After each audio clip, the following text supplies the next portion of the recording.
Casiel, si empiezas la grabación. Ya.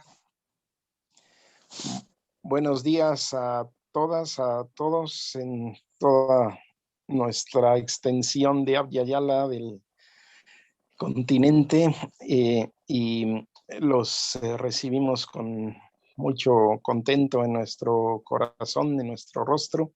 Está con nosotros de nueva cuenta el doctor Juan Manuel Contreras Colín, que en este seminario de Ciencias Políticas y Movimientos Sociales en la Interculturalidad ya hemos tenido oportunidad de tener tiempo de compartir en el módulo de Ética y Política. En este caso, nos da mucho gusto su generosidad de compartirse con nosotros, porque justamente en este módulo de complejidad, de colonialidad, el doctor Juan Manuel coordinó un libro que se publicó en estos años pasados y tuvimos la oportunidad de colaborar con él desde la perspectiva del pensamiento amerindio. Él coordinó un grupo nada fácil de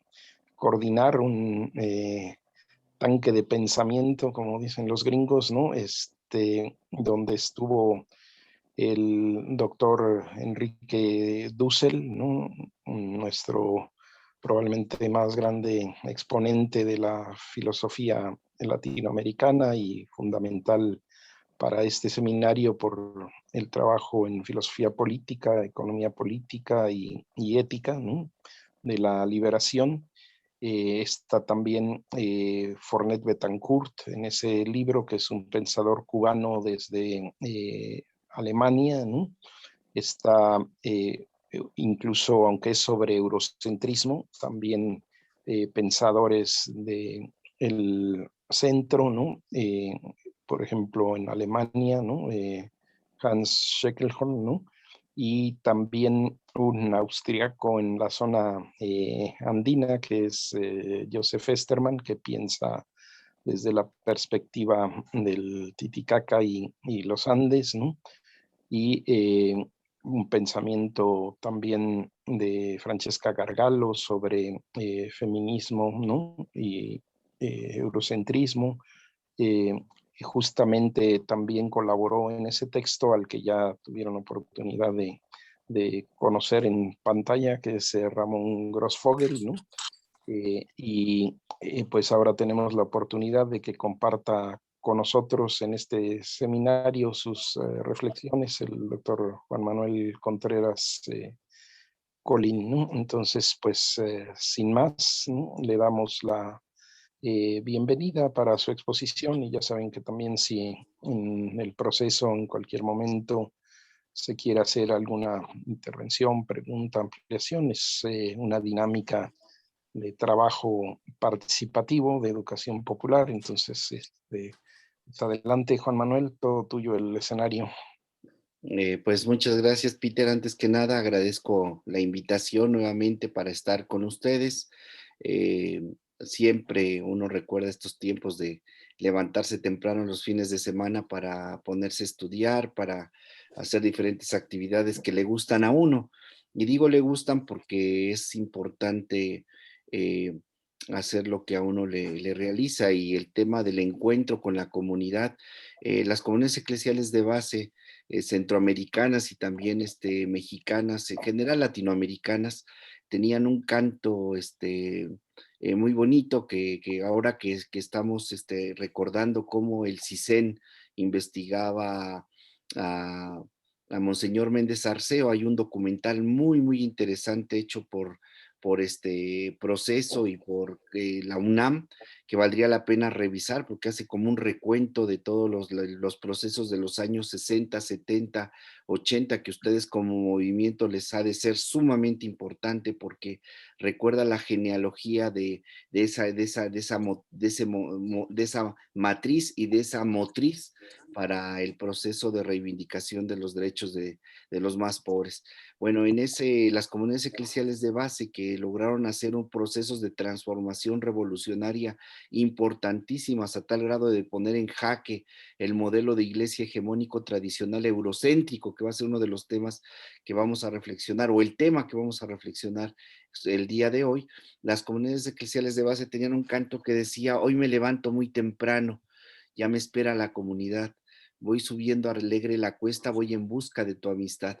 Y menciono esto porque el tema del pueblo, del encuentro del pueblo con el pueblo, del creer en el pueblo, esto que decía Paulo Freire de una manera clarísima y tan sencilla y por lo mismo tan revolucionario y tan profundo, que nadie salva a nadie, sino nos salvamos todos. El tema de la salvación, de la liberación, de la emancipación, o es comunitaria o no es emancipación. Entonces allí tenemos ya un marco importante de por qué vale la pena encontrarnos como comunidad, reflexionar como comunidad y las implicaciones ético-políticas críticas que esto tiene. El día de hoy voy a hacer dos momentos, un momento deconstructivo, que sería la primera parte de la exposición, y el segundo momento, un planteamiento arquitectónico. Vean entonces los dos elementos. Esto es desde una concepción de la epistemología indígena. Tiene que ser siempre así, complementario, integrador. No nos podemos quedar solamente en el elemento deconstructivo, de construcción para el profesor Jacques Derrida, un filósofo, eh, miren lo que voy a decir, un filósofo africano afrancesado, o subsumido por la lógica eurocéntrica francesa. Sin embargo, él siempre va a estar reivindicando el talante crítico del pensamiento. El profesor Jacques Derrida decía que la deconstrucción no es otra cosa que el desmontaje crítico de una situación, el desmontaje crítico de un argumento, el desmontaje crítico de una problemática, el desmontaje crítico incluso de un planteamiento sistémico. Y deconstrucción en ese sentido no es otra cosa que filosofía.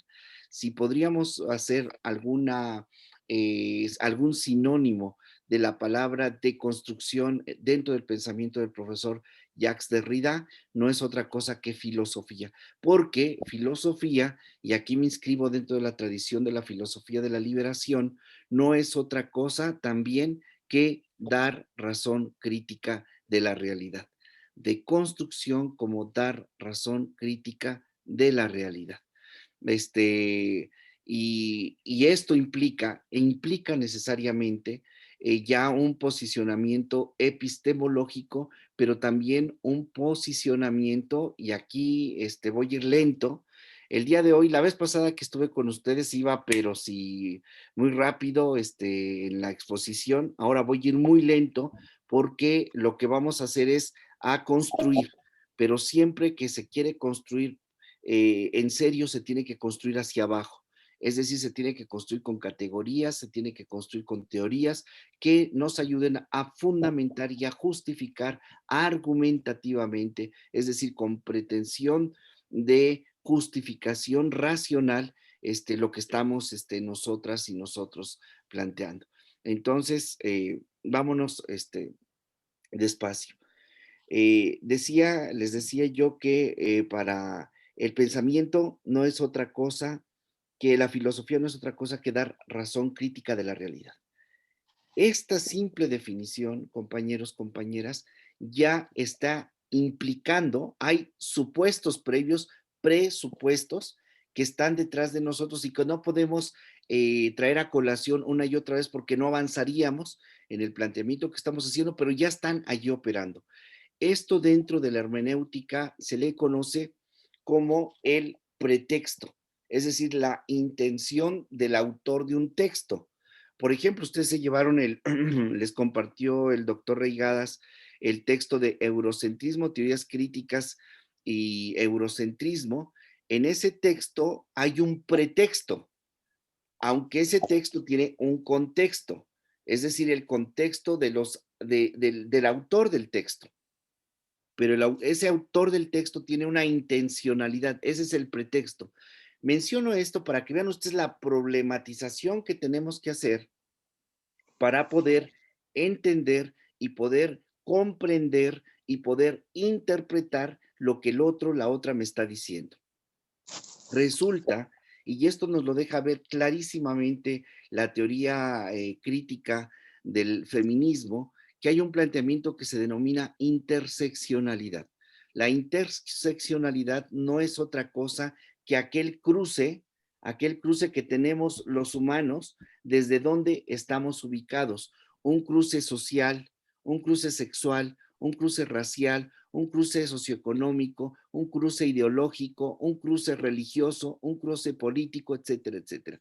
A todos esos cruces que tenemos y en el cual nosotras y nosotros coincidimos, el profesor Enrique Dussel le llama el locus enunciationis. Este concepto, esta categoría de locus enunciationis no es otra cosa que el lugar de enunciación.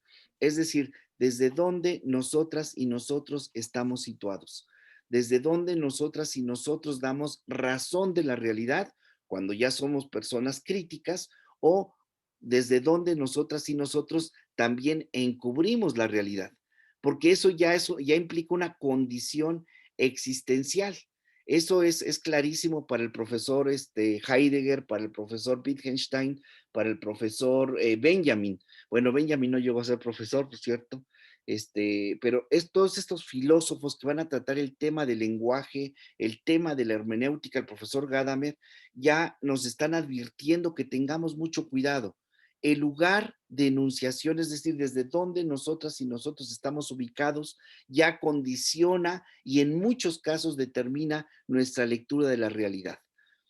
Repito, el lugar de enunciación condiciona y en muchos casos determina nuestra concepción, nuestra lectura, nuestra interpretación de la realidad. Y tenemos nosotros un pequeño problemita, o mejor dicho, una virtud. No podemos no interpretar. Tenemos la ineludible condición humana de interpretar los seres humanos. Es una condición existencial, diría Heidegger. Pero no solamente es una condición existencial, también es una cuestión técnico-metodológica. Si interpretamos por el hecho de ser humanos. En este momento, por ejemplo, yo me pregunto, mi sospechómetro está prendido todo el tiempo y me pregunto qué estarán haciendo las compañeras y los compañeros que tienen prendida, que tienen nada más la cámara puesta, ¿sí ven? Y que no vemos sus rostros. Podemos suponer muchísimas cosas. Por ejemplo, que nada más prendieron la cámara, ¿no? Una. Dos, podríamos pensar, bueno, están acostados en la camita, muy rico, todavía en las cobijas, pero están siguiendo su clase. Tres, podríamos pensar que están haciendo, preparando el desayuno y escuchando la conferencia. Podemos, entonces, el texto que vemos en nuestras pantallas lo podemos interpretar desde muchísimas perspectivas, pero les quiero decir que no podemos interpretar cualquier cosa. Por ejemplo, yo de esta imagen que estoy viendo en mi computadora, no puedo sacar una conclusión así nada más como mi abuelita toca la trompeta. No puedo sacar esa conclusión, porque los textos, los contextos y los pretextos tienen marcos hermenéuticos. No podemos interpretar para cualquier cosa. Por ejemplo, cuando estamos en la asamblea con los compañeros y las compañeras y estamos abordando el tema de la cuota, por ejemplo, para tal evento, y de repente alguien sale con oigan, ¿y qué vamos a hacer durante el proceso electoral? Pues todo el mundo volteamos y decimos, ¿qué le pasa? O sea, ¿cómo es posible que no tenga seriedad y estamos planteando un tema y de repente ya se nos fue por otro lado? Menciono esto porque cualquiera de ustedes puede decir, bueno, pero el tema es eurocentrismo, ¿cómo está metiéndose Juan Manuel con hermenéutica, con deconstrucción, con definición de filosofía? Incluso ya trajo a colación hasta la teología con las comunidades eclesiales de base, y hay una razón simple, porque el eurocentrismo va a estar constituyendo nuestra lectura de la realidad. No podemos no hacer una lectura eurocéntrica de la realidad. Esto es muy fuerte lo que estoy planteando, compañeros, porque muchísimos teóricos piensan ingenuamente desde mi perspectiva, incluso de pensamiento decolonial, piensan ingenuamente que nosotros podemos hacer borrón y cuenta nueva de toda la constitución de la subjetividad eurocéntrica que ya tenemos nosotros y nosotras constituida en nuestra subjetividad intersubjetiva. Para que menciono esto para que se den cuenta del problema en el que estamos metidos con el tema del eurocentrismo. El eurocentrismo, como ustedes pudieron ver en el texto, voy a retomar el texto, Peter, si me permiten, por favor, compartir pantalla. Ok, Casiel, habilítale a Juan Manuel la compartición de pantalla.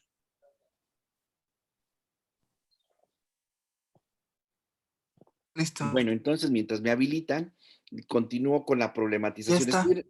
Ya, muchas gracias, querido Casiel. Ahí está, muchas gracias.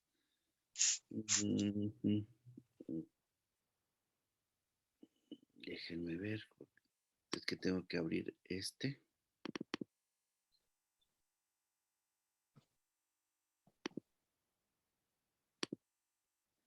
Ahora sí.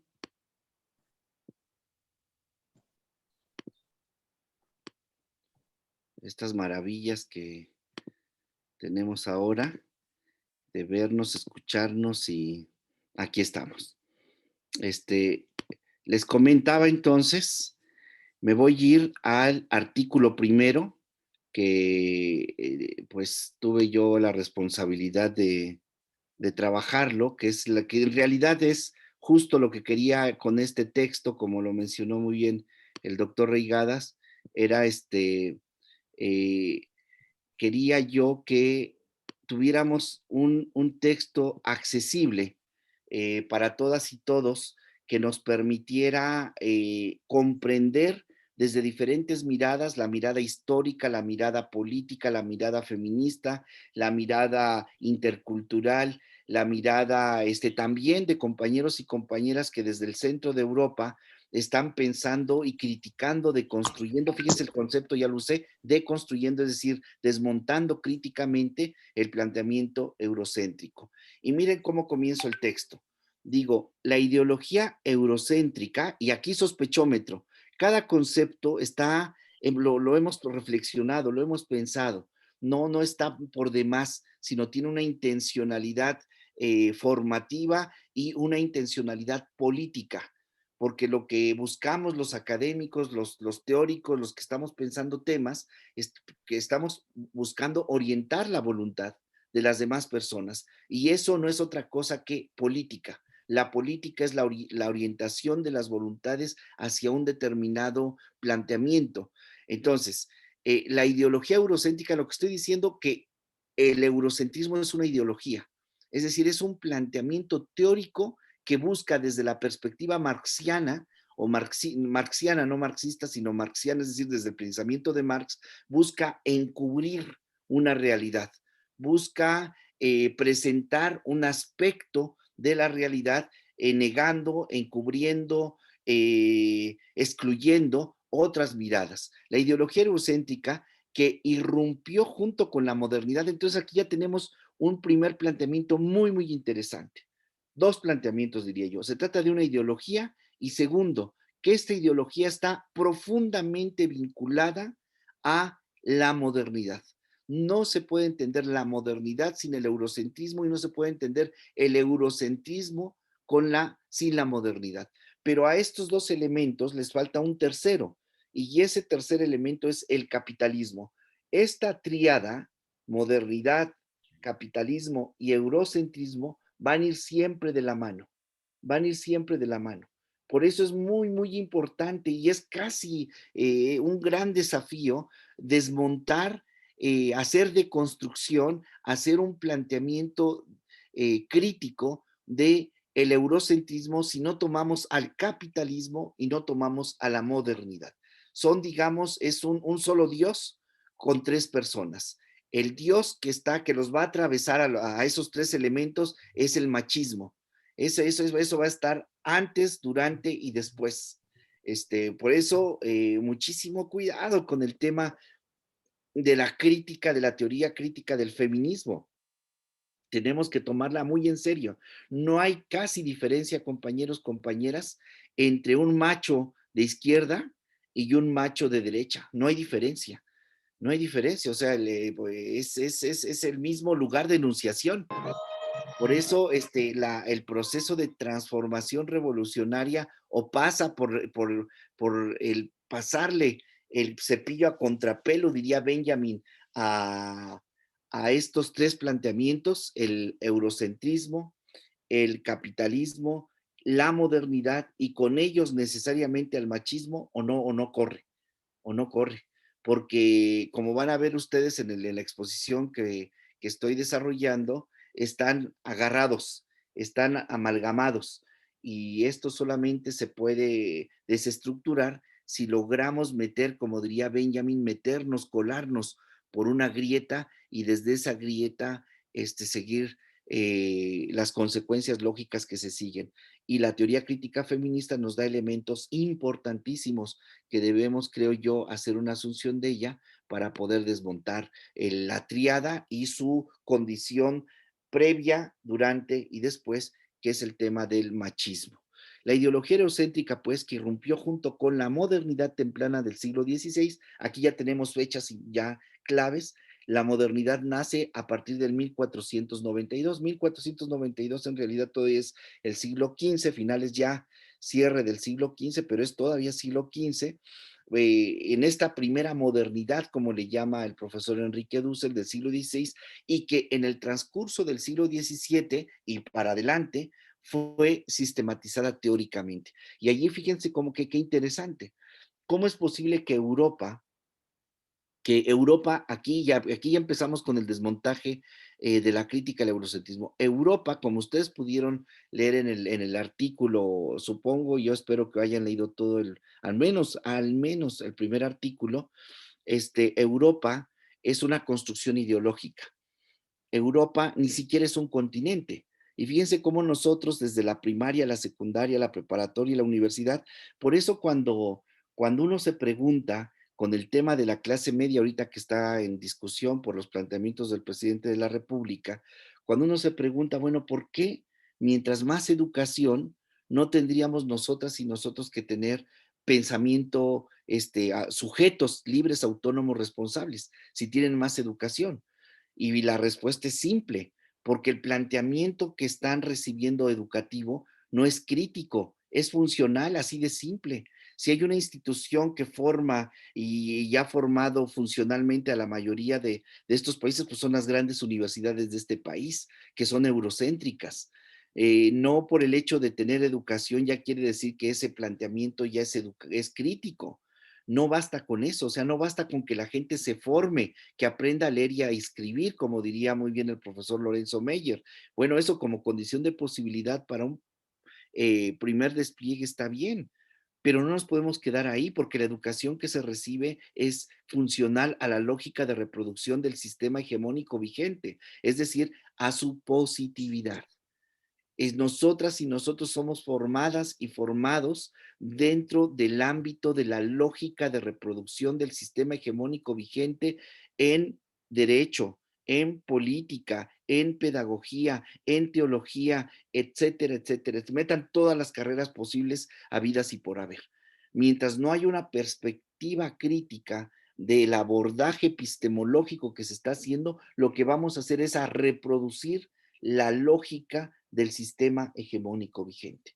Por eso, la inmensa mayoría de las personas, a pesar de pasar por universidades, de ir a hacer doctorados, de ir a prepararse o prepararse en este país, o estar en el SNI, como la gran mayoría de los investigadores de este país, no son investigadores críticos, son investigadores funcionales. Por eso seguimos teniendo con un despliegue impresionante el capitalismo. Por eso seguimos teniendo y reproduciendo esta visión eurocéntrica con su falacia desarrollista de que Europa es el centro del mundo y el modelo, los valores culturales y sociales y tecnológicos que desarrolla Occidente, gracias a la usurpación que realiza a partir del siglo XVI Europa, que es periférica, provincial, secundaria, en relación al sistema hegemónico interregional musulmán que va desde las Islas Canarias hasta las Islas Filipinas, teniendo un despliegue cultural impresionante y contacto directo con el centro del sistema interregional, todavía no sistema mundo hasta el siglo XVI, que va a ser China y la India.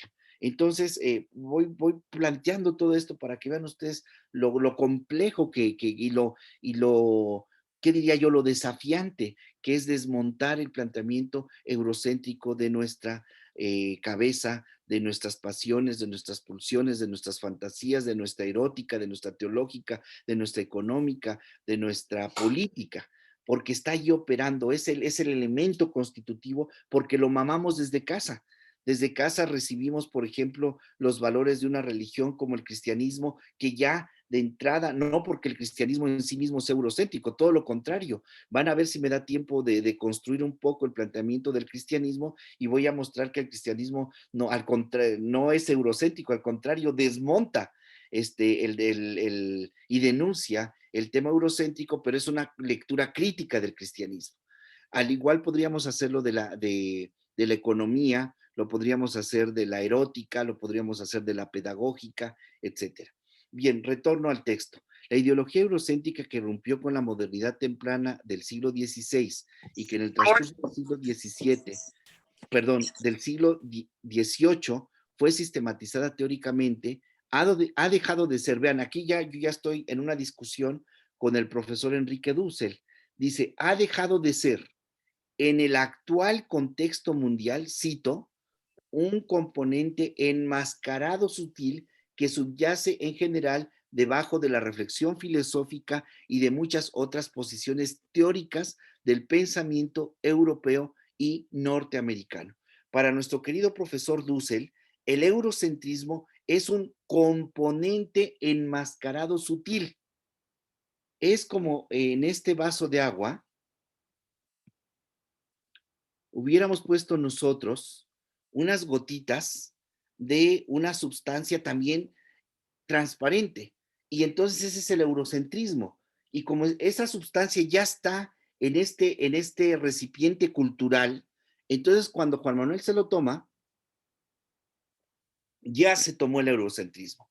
Ese es el planteamiento del profesor Dussel. Es un componente enmascarado sutil que nosotros aprendemos, asimilamos, incluso lo reproducimos de manera sutil en todas las teorías, en todos los planteamientos de la producción epistemológica, erótica, pedagógica, política, económica, teológica que se produce a nivel del sistema hegemónico.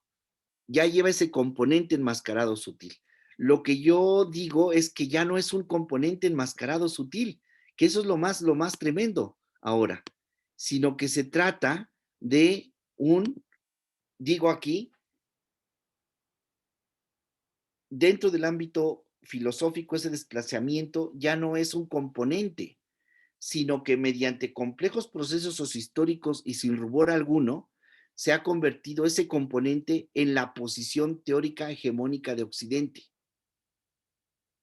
Lo que yo sostengo ahora estoy más abajo, digo, sino que, bueno, tomo la idea completa, dentro del ámbito filosófico, ese desplazamiento, y pongan cualquier ámbito, económico, político, cultural, etcétera, ese desplazamiento, es decir, que tenemos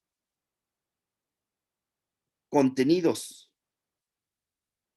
educativos, religiosos, culturales, económicos, esos contenidos que nosotros aprendemos culturalmente, no podemos no hacerlo culturalmente, ya tienen un componente enmascarado sutil que es el eurocentrismo. Pero estos contenidos ideológicos, teóricos, políticos, económicos, son culturales. O sea, ya estamos dentro de la cultura, estamos inmersos en ella. Por eso no nos damos cuenta, dice el profesor Dussel. Bueno, ese desplazamiento ha implicado no solo el encubrimiento y la casi total neutralización del contenido crítico emancipador de la modernidad. Fíjese lo que estoy diciendo. Yo reconozco que la modernidad europea sí tiene componentes crítico-emancipadores, Con esto estoy diciendo que no todo, no todo el planteamiento que tiene la modernidad es ideológico. Realmente se necesitaría ser estúpido para no darse cuenta que la modernidad, pues es un planteamiento perverso.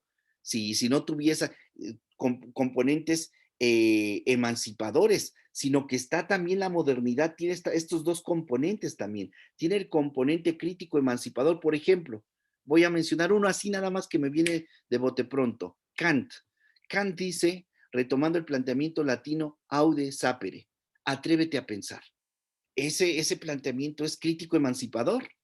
Eso lo encontramos también en los tlamatinime de los pueblos originarios de Abya Yala y particularmente de la cuenca volcánica del centro de México. Las y los tlamatinime también exigían a sus alumnos, a sus estudiantes, que adquirieran un rostro sabio y un corazón firme. Es decir, que se atrevieran a ser sujetos a pensar por sí mismos dentro de su comunidad. Porque en la medida que tuvieran ellos este rostro sabio y este corazón firme, pues fortalecían a la comunidad. Entonces la modernidad también tiene elementos crítico emancipadores. No podemos nosotros asumir una actitud, ¿qué diría yo? Fundamentalista, ese es el planteamiento sustancialista de pensar que hay culturas buenas y culturas malas. Justo eso es lo que quiere el eurocentrismo. Justo eso es lo que quiere que pensemos, pero ubicándonos siempre, siempre desde el ámbito hegemónico.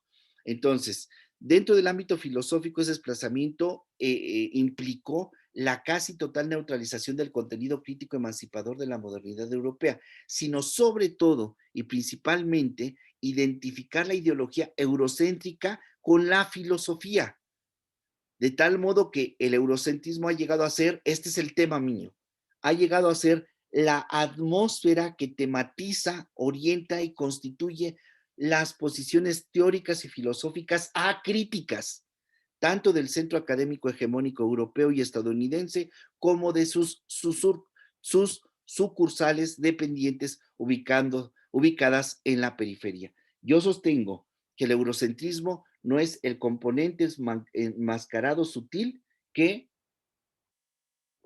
nos tomamos cuando estudiamos algo.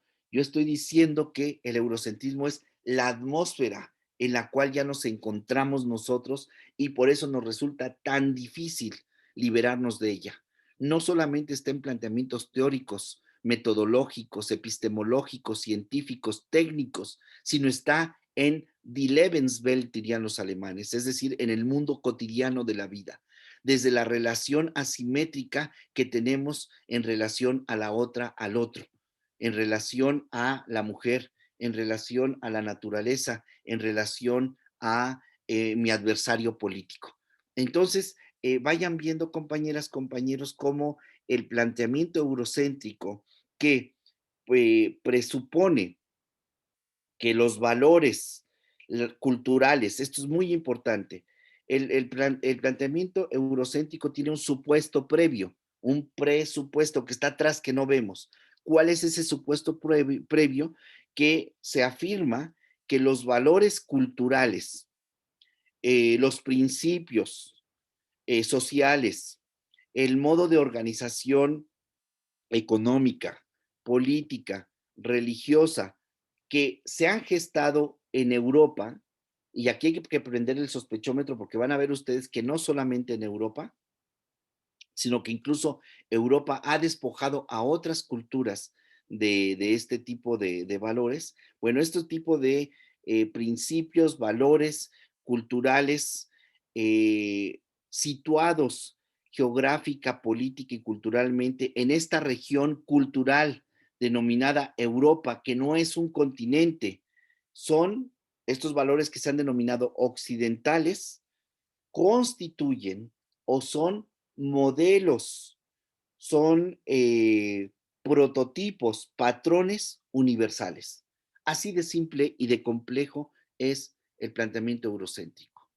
Los valores particulares, los principios particulares de un determinado horizonte cultural, en este caso el europeo cristiano, se presentan, se plantean como valores, principios, modos de organización, económico, político, cultural, erótico, pedagógica, teológica, como valores universales. Por lo tanto, todas las demás culturas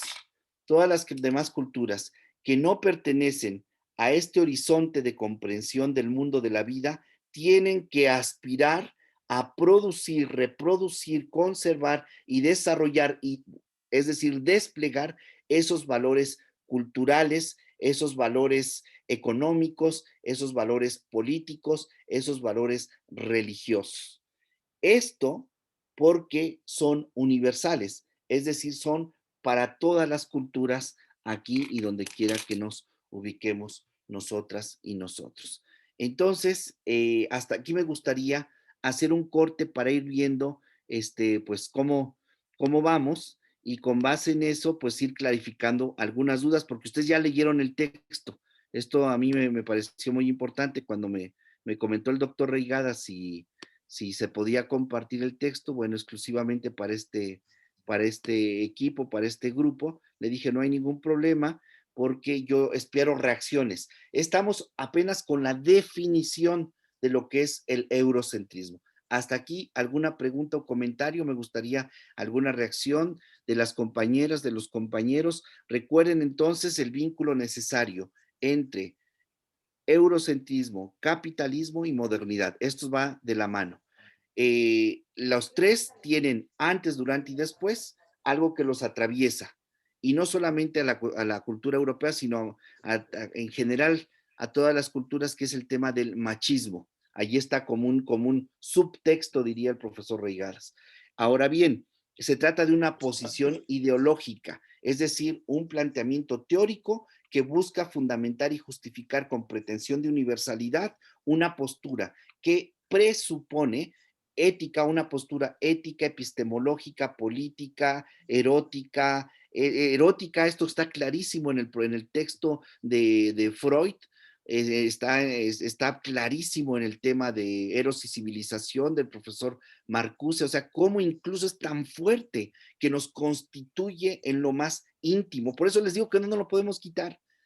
Quien venga aquí a estos cursos y les diga que vamos a hacer borrón y cuenta nueva de la Constitución que tenemos los seres humanos en general con el eurocentrismo, es realmente es un deseo, porque ya estamos constituidos con él. Piensen ustedes nada más el capitalismo en Corea. El capitalismo en Corea el capitalismo europeo se queda corto, y el capitalismo en China ha dado una vuelta de tuerca al despliegue del capitalismo que ha pasado por nuestras narices y no hemos podido todavía pensar el tema. Pero el capitalismo chino es otra dimensión ya lo que estamos viviendo. Y el capitalismo está vinculado a la modernidad. Piensen ustedes cómo las grandes transnacionales chinas, por ejemplo, para poner un TikTok, por ejemplo, que ahora es el pan de todos los días. Uno se mete a internet y lo primero que sale es TikTok. Piensen el modelo ideológico cultural que está de fondo. No es el chino, si se dan cuenta. No es el chino. Son chinos europeizados. Son chinos capitalizados. Son chinos, evidentemente hay componentes de resistencia ideológico, cultural, lingüística, etcétera, etcétera, etcétera. Pero el nodo capitalista, moderno, machista, decíamos, eurocéntrico, está ahí operando. Entonces, por eso Juan Manuel, sí. Juan Manuel, no, lo que pasa es que comentábamos la importancia que tú acentúas de las categorías, referirnos al patriarcado, ¿no? Más que al machismo. Sí, es el patriarcado, Peter. Sin embargo, yo concibo que mi lectura, estoy leyendo un texto, permítanme rapidísimo, aquí lo tengo,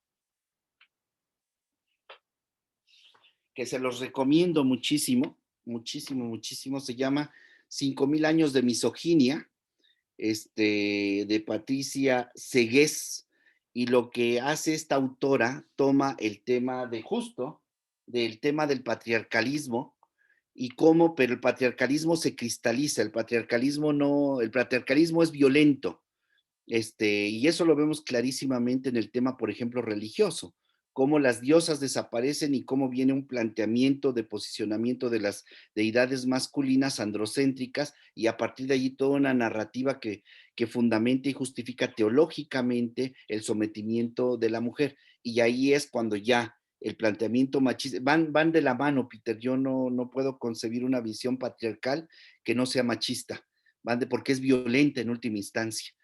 Somete a la mujer, niega la naturaleza, se posiciona como centro. Esto lo trabaja muy bien Leonardo Boff en el tema del androcentrismo y el antropocentrismo a nivel de la concepción de la naturaleza, olvidando, negando, encubriendo que nosotros mismos somos naturaleza, somos unos animales que no diferimos en mucho, ni siquiera en temas de agresividad con otros animales, ni en temas de sometimiento entre los mismos animales, de la violencia. Incluso la Escuela de Frankfurt en la teoría crítica hace énfasis poniendo cómo hemos desarrollado un tipo de racionalidad denominada estratégico-instrumental, y que es la racionalidad moderna, estrictamente moderna, que es sumamente violenta. Cuando uno ve los adelantos tecnológicos en temas de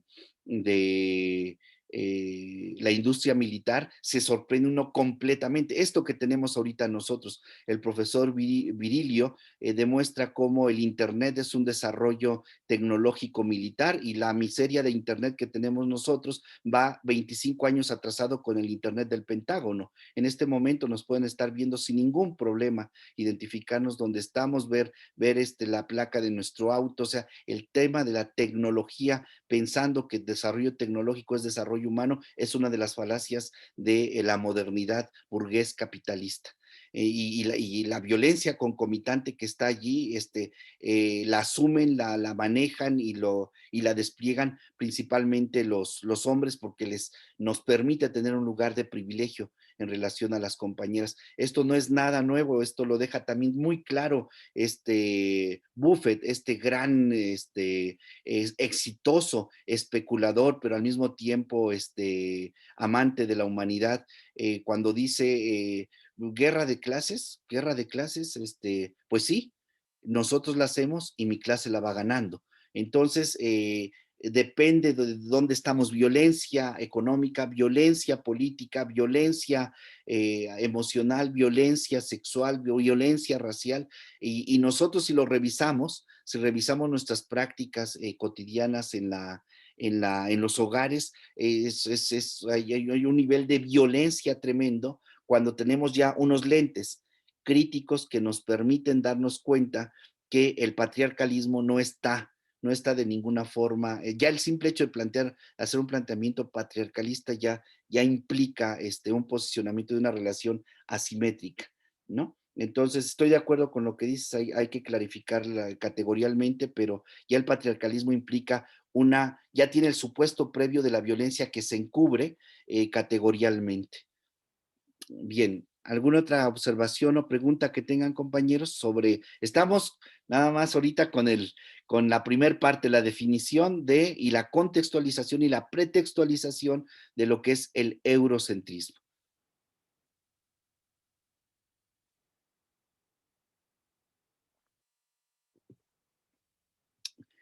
Las compañeras, ¿alguna reacción? O soy muy bueno o no me he dado a entender, pero vamos a suponer lo primero, que he logrado comunicar lo que es la visión eurocéntrica. Entonces, el eurocentrismo es una ideología que supone y presupone que los valores culturales, esto es importantísimo, sociales, y sociales con todo lo que los ámbitos de la existencia humana implican, incluido el teológico, porque en el fondo lo que hay es una teología. Esto lo deja clarísimamente Hegel. Hegel nos demuestra, y Marx también. Marx es tan clarísimo, lo tiene, que dice: la crítica al sistema solamente puede darse con la crítica a la religión. Si nosotros no criticamos a la religión, que es la que va a sacralizar el sistema, no podemos desmontar, hacer una deconstrucción, un desmontaje crítico del sistema hegemónico vigente. Necesitaríamos nosotros ser muy ingenuos e ingenuas, pensar que el vínculo entre el poder económico, ideológico, educativo, no está también con el poder de la idea de Dios, de la idea de lo sagrado, de la idea de el todo, que lo sacraliza.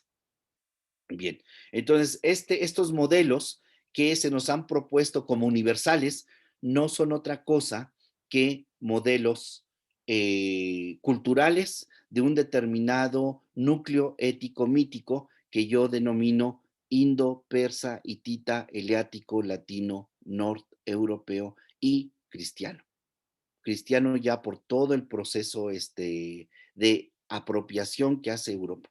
Yo había dicho dentro de mis comentarios que Europa no es un continente. Esta ya es una visión eurocéntrica. Si ustedes toman el texto, el doctor Reigadas cuando inició la sesión nos dijo que en este texto participaba un austriaco, un profesor austriaco, que ha desarrollado mucho su planteamiento teórico y su práctica y compromiso político en Bolivia, el profesor Joseph Esterman, tiene ahí un textito muy interesante que se llama el Titicaca y el Mediterráneo. Hace una analogía, fíjense, entre la visión eurocéntrica, el Mediterráneo y el Titicaca, este lago tan importantísimo y el lago que se encuentra más alto a nivel del mar en el mundo. Entonces él hace como tratando de mostrar dos tipos de lentes, como diciéndonos, hay dos lentes, o hay muchos lentes, pero yo voy a emplear dos lentes, el lente eurocéntrico, que me va a dar una visión de la realidad, y el lente crítico, que me va a dar otra visión de la realidad. Eso es lo que nos plantea el profesor Joseph Esterman. Entonces, en ese sentido, el movimiento epistemológico implica también un movimiento político. Nuestro movimiento epistemológico implica también un movimiento político. Esto que mencionó ahorita el doctor Reigadas, cuando nosotros empezamos a tener una perspectiva crítica de las cosas, ya nada nos empieza a parecer natural. Por ejemplo, si yo me tomo en serio a Marx, cuando yo voy, Marx distingue entre producto y mercancía. Voy a tomar otra pluma de otro color para que vayamos llevando así. Aquí está. Uy, salió casi igual. Aquí está. Marx distingue entre producto y mercancía. El producto, voy a usar la misma pluma para que se piense que es lo mismo. El producto puede ser confundido con mercancía y la mercancía puede ser confundida como producto.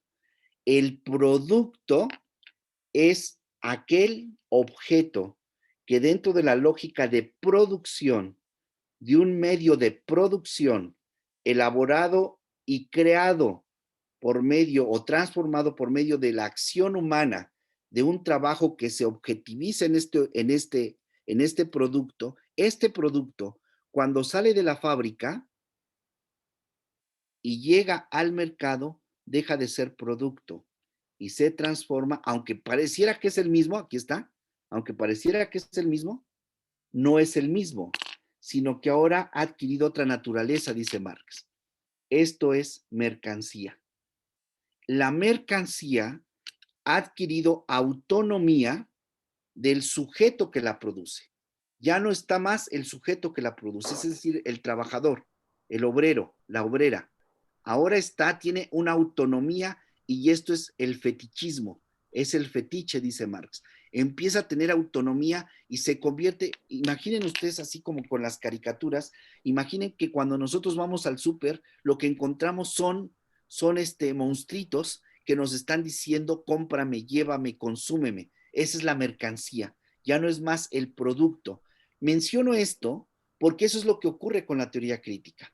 La teoría crítica nos ayuda a darnos cuenta, a ponernos los lentes. No sé si vieron la película, también fantástica película, que yo uso mucho en el tema de hermenéutica crítica, Ellos viven con nosotros, así se llama la película en español, no recuerdo el nombre en inglés, no sé si te acuerdes, Peter, se trata de unos lentes que se ponen, y cuando se ponen los lentes, empiezan a ver realmente cómo es la realidad.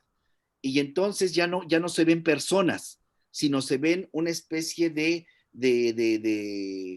como de monstruos que son los que consumen. Y como si hay personas y ya hay como monstruos, como una especie de zombies, que son los que han sido devorados por la lógica de reproducción del capital. Entonces, la teoría crítica son estos lentes, es esta epistemología, son estas teorías críticas que nos van a permitir a nosotros descubrir que el eurocentrismo se encuentra en todo, que la religión ha jugado un rol fundamental para que esos valores, esos principios culturales específicos se conviertan en planteamientos universales. Y en nombre de esos principios, de esos valores, de esos derechos ahora, de esos derechos, se puede ejercer sin pena alguna, sin remordimiento alguno, violencia sobre los otros, sobre las otras. Por ejemplo, lo que seguramente les habló el profesor Ramón Grossfogel la semana pasada, el tema del epistemicidio. Es decir, donde hay un planteamiento teórico, que es el norte-europeo, que se presenta como la razón.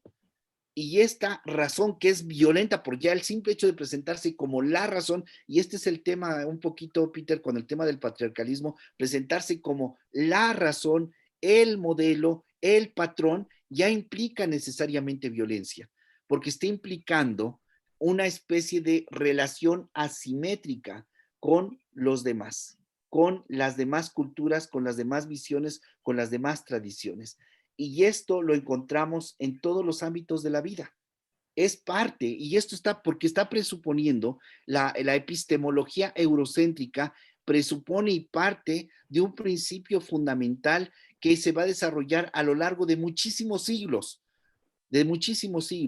que es el dualismo epistemológico. Es decir, la diferencia sustancial, no de grado, sino sustancial, entre la teoría, el mundo de las ideas, el mundo teórico, diría Platón, y el mundo sensible. Este dualismo, el dualismo presupone, compañeros, la existencia de dos principios, el bien y el mal, que están en constante lucha, y a partir de esta lucha en griego se dice polemos.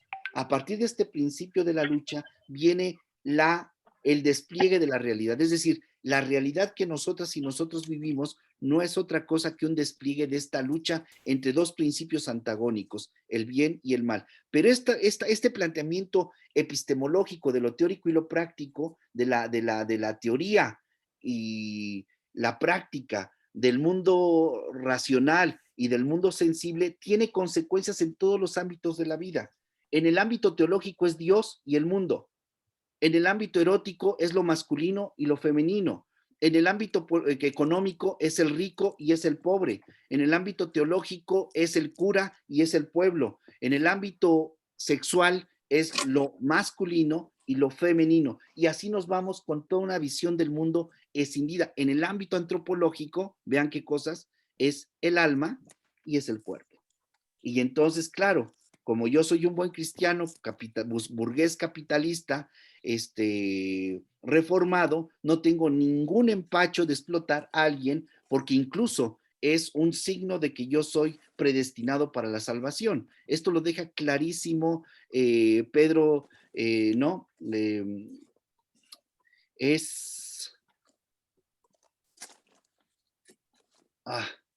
La Reforma Protestante en Suiza con Pedro, ¿cómo se llama, Peter? A ver, soplenme por ahí, compañeros. ¿Quién? Calvino.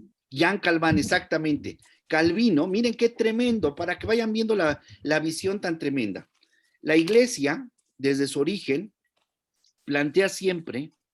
ha planteado siempre pecados capitales. Capital viene de caput capitis, que quiere decir cabeza. Y es cabeza un pecado no porque sea el más importante, sino que es cabeza porque se desprenden muchos pecados de él.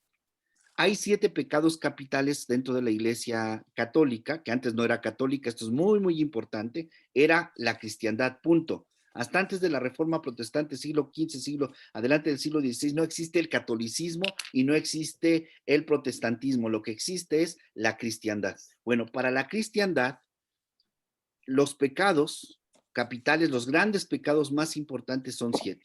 Uno de esos pecados, aparte de la lujuria, obviamente por todo el tema de la carnalidad, el cuerpo es malo, es la cárcel del alma, hay que negarlo. Bueno, otro pecado de estos es la avaricia. La avaricia. ¿Qué quiere decir la avaricia? Avaricia quiere decir acumular, compañeros.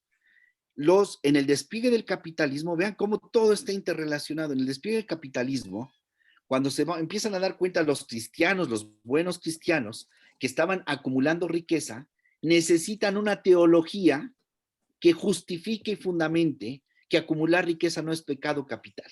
O sea, que no se van a condenar por eso, que no están fuera de la iglesia.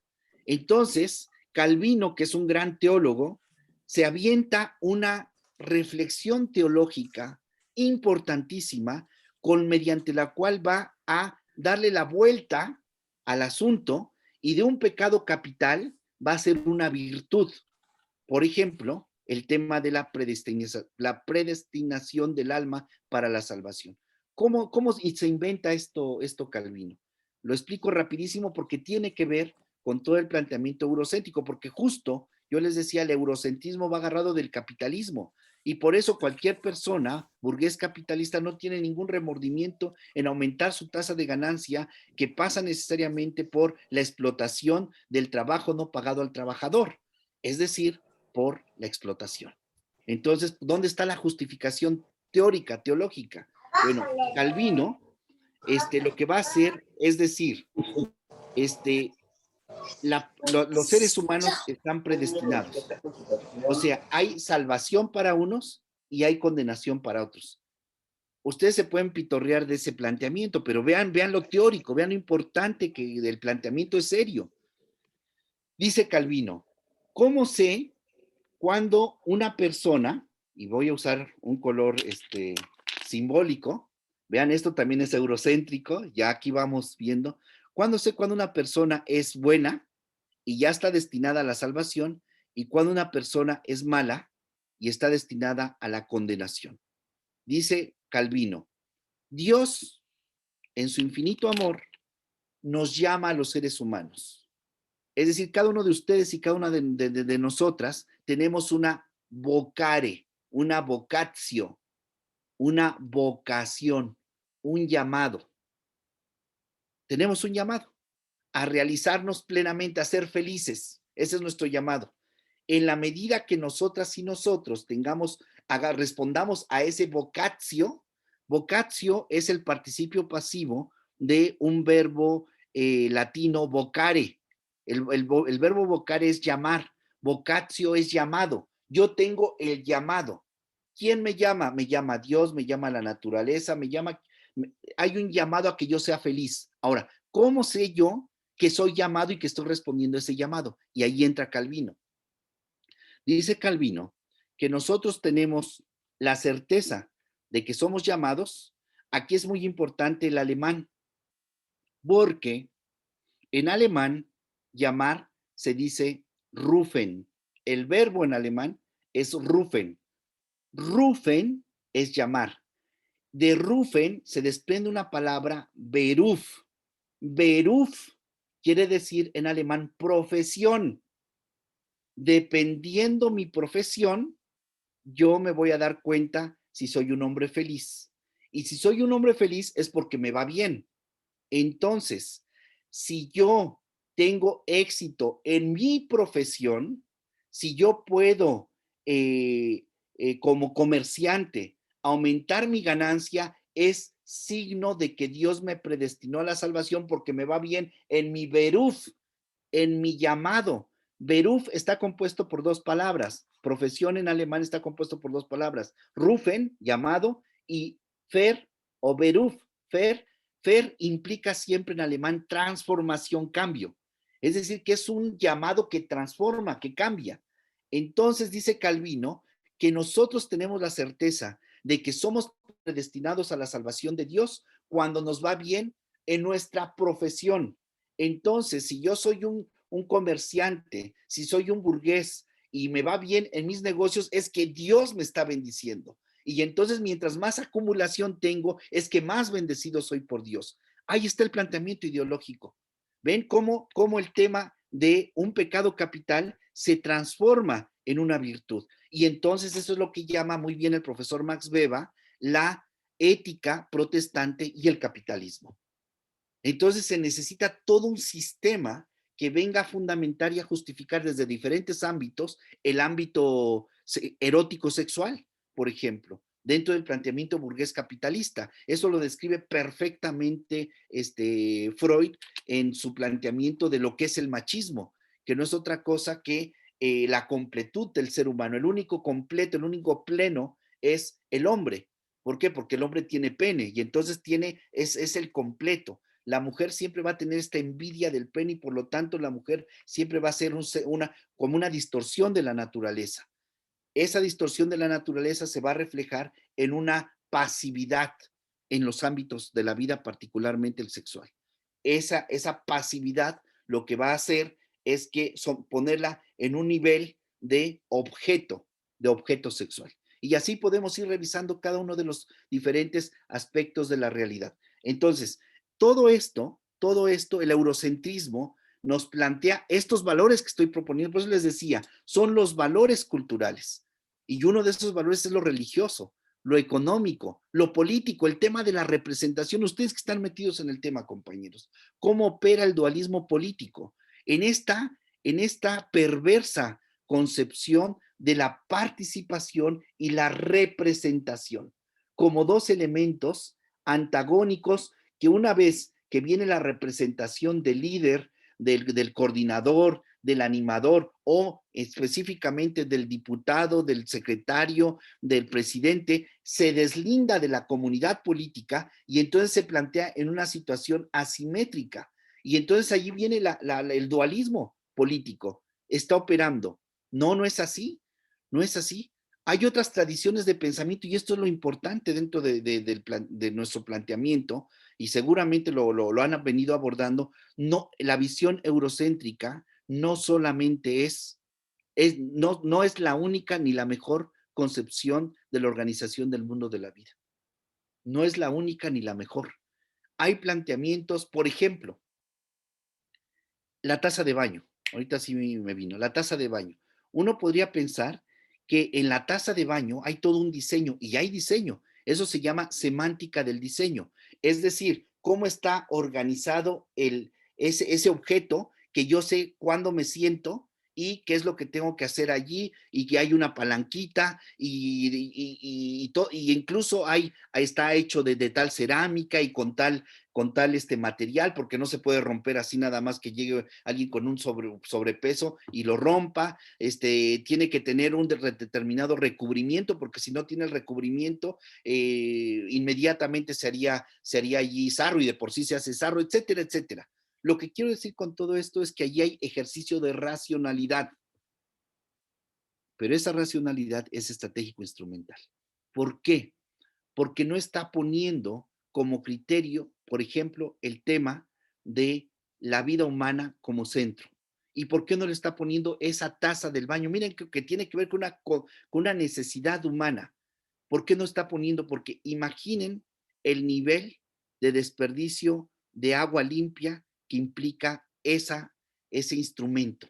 Nada más para que pensemos, o sea, ese modelo norteuropeo, si ya lo vislumbramos a nivel del mundo, pues implica un problema impresionante. Yo preguntaría, ¿cuántos siglos estuvieron más o menos los pueblos originarios en la cuenca volcánica del centro de México, con un lago impresionante? ¿Cuántos pueblos, cuántos calpuli tuvimos a lo largo de toda esta cuenca volcánica, incluso en los diferentes islotes? ¿Y cuántas veces tuvieron ellos problemas de enfermedad por contaminación del agua? ¿Cuántas veces tuvieron? Y si no, el tema de se me fue el nombre, ¿cómo se llama? Donde en las comunidades todavía tenemos muchas de estas, para ir a hacer del baño y que hacemos un hoyo y le echamos tierra y hojas. Las letrinas. Exacto, muchas gracias. ¿Cómo funcionaba el sistema de letrinas de la Ciudad de México o del Altépetl, de México Tenochtitlan y de México Tlatelolco, que no tuvieron jamás el problema durante siglos de vivir en la cuenca volcánica y no lo tuvieron? No es eso, pregunto yo, más racional que la taza de baño de porcelana que tenemos, incluso en los países árabes. Vi últimamente que tienen tazas de baño de oro. Imagínense lo que eso significa. Entonces, ¿qué tenemos, compañeros y compañeros? Una concepción del mundo de la vida que se nos ha planteado por medio de complejos procesos sociohistóricos, económicos, políticos, culturales y fundamentalmente educativos, que van perfilando la centralidad de un modelo del mundo de la vida que eurocéntrico es el concepto. Eurocéntrico es el concepto, ¿eh? Hay 3 categorías que yo manejé en el texto, si lo recuerdan ustedes: el eurocentrismo, la eurototalidad y el eurototalitarismo. Estas 3 categorías. El eurocentrismo es el componente ideológico, es la teoría. La eurototalidad es el telos, es hacia dónde esta ideología busca orientar una organización del mundo de la vida. Es decir, un mundo europeizado, que ya lo estamos logrando, ya es irreversible.